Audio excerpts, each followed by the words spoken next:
was.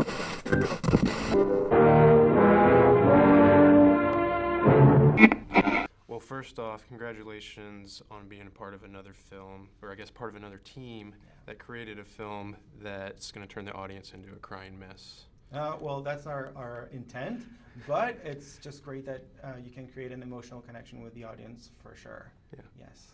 You know, when you mention I guess what's cool about your job specifically is that as soon as you mention what it is, you have like 1,000 questions because it's so layered. Mm-hmm. Within animation, obviously you're trying to create a mood, make this fantastical world feel grounded in reality that we know.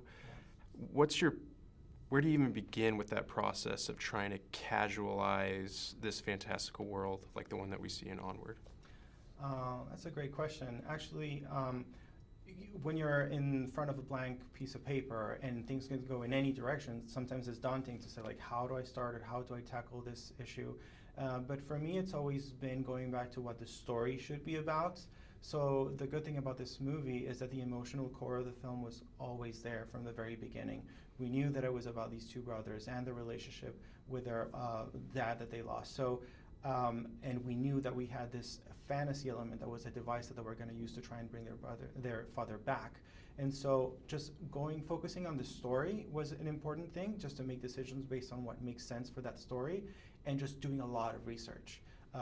We were researching like all the archetypes of fantasy characters in fantasy locations and mixing that with the more modern suburbia. Mm-hmm. We went on a trip to LA and look at the way things work in a big city like that. So I think doing as much research as you can and knowing what you're shooting for in terms of the story are the best places to start, and then you can come up with ideas, write down, and start working.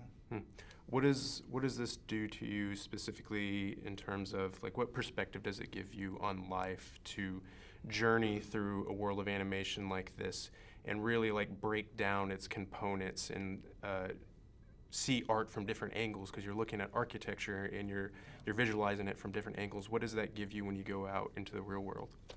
It's almost like you take the job with you to a certain extent, but in a good way. Throughout this film, I learned so much about, throughout designing the sets for this film, I learned so much about just architecture in general and set design as a process and how to tackle that. And now I can walk around and really appreciate the built spaces around us, and I'm really curious about just finding out how things are put together and have an appreciation for that, and also how that affects us emotionally, how a space makes you feel. It might be really exciting or soothing or calming. So I think I am more aware of that kind of stuff, and I keep learning about it just by observing it around me. Is there a specific space that you like being in to create art, kind of going off of that? Actually, I used to like lock myself at home and just like draw and paint, but more and more time goes by, I just like to get out there and meet life where life is happening, just outside. I'm always with my sketchbook, and I just really enjoy being surrounded by people and life and everybody doing their own thing, and just having, just being just like very sensitive to the things that are happening around me. Just, I think, put ideas in my head that I can use later for work. So I just really enjoy just going out, and you really never know where inspiration is going to come from. So my favorite movie of all time is Toy Story. Like outside of Jurassic Park, it was the movie that made me fall in love with cinema. But what makes it so important to me is because of all the life lessons that it gives for me about family and friendship. Do you remember the first Pixar movie that you saw and what it did for you personally, and how do you feel that Onward carries that torch? Well, Toy Story was also the first film that I saw when it came out, and it was just, first of all, it was just mind-blowing to see toys come to life in such a believable way. I don't think it's something that could have been, a story that could have been told better with other mediums and 3D animation.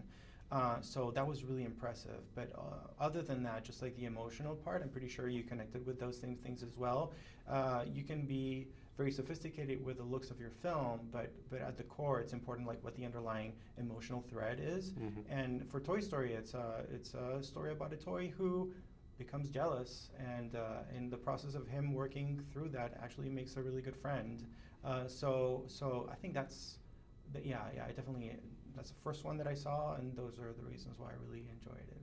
And so for Onward, it's the same. I think what's important is it's good to entertain and to have the spectacle around a great movie, but I think all of that doesn't work unless there's like an underlying emotional message that rings true. And in this case, it's a very personal story for the director, Dan Scanlon. He and his brother were always wondering about what kind of person their dad was and what he would have thought about them growing up. So yeah, I think it's just like really beautiful to have such a personal expression through film, and I think that really can connect emotionally.